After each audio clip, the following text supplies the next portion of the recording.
I realize that the woke ideology, with all the attendant crackpottery of identity politics, critical race studies, this has been migrating through our institutions, academia, the media, Hollywood, and so on. But I was still a little taken aback to see this recruitment video suffused with woke propaganda from the CIA. Take a look.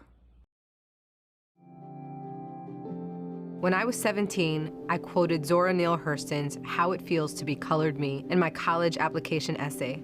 The line that spoke to me stated simply, I am not tragically colored. There is no sorrow dammed up in my soul nor lurking behind my eyes. I do not mind at all. At 17, I had no idea what life would bring, but Zora's sentiment articulated so beautifully how I felt as a daughter of immigrants then and now. Nothing about me was or is tragic. I am perfectly made. I can wax eloquent on complex legal issues in English while also belting Guayaquil de mis amores in Spanish. I can change a diaper with one hand and console a crying toddler with the other. I am a woman of color. I am a mom.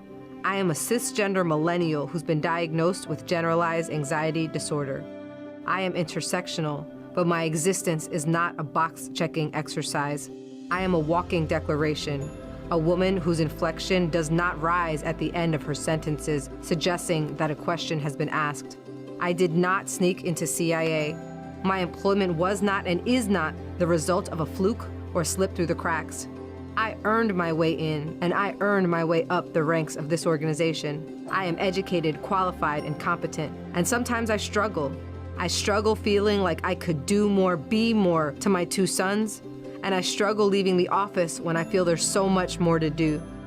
I used to struggle with imposter syndrome, but at 36, I refuse to internalize misguided patriarchal ideas of what a woman can or should be. I am tired of feeling like I'm supposed to apologize for the space I occupy rather than intoxicate people with my effort, my brilliance. I am proud of me, full stop. My parents left everything they knew and loved to expose me to opportunities they never had. Because of them, I stand here today a proud first-generation Latina and officer at CIA. I am unapologetically me. I want you to be unapologetically you, whoever you are. Know your worth, command your space. What the heck is this? This sounds like a discussion in the ethnic studies department at Portland State. Now, let's think about how insane this is. Normally, if you have a recruitment video from the CIA, you would expect to hear things like this. I really love my country and would sacrifice my life for it. I'm willing to take a lot of risk to protect America. I am very good at research. I know who America's enemies are, China, the radical Muslims. I'm familiar with foreign languages. I've studied a little Farsi. I know a little bit of Mandarin. Instead, we get none of this. Instead, we get all this stuff. I'm a person of color. I'm victimized. You know, my great-grandmother was a migrant farmer. I've got anxiety disorder. Really? That qualifies you to be in the CIA? I would think it would be an eliminator.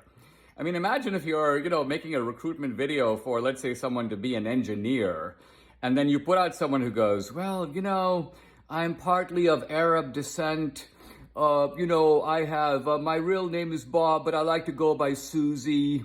I don't like the normal gender pronouns. I have irritable bowel syndrome. People would be like, well, this is all very interesting and a little bit weird, but what the heck does it have to do with being an engineer or a doctor for that matter? So here you see how an institution as vital as the CIA has sort of gone berserk.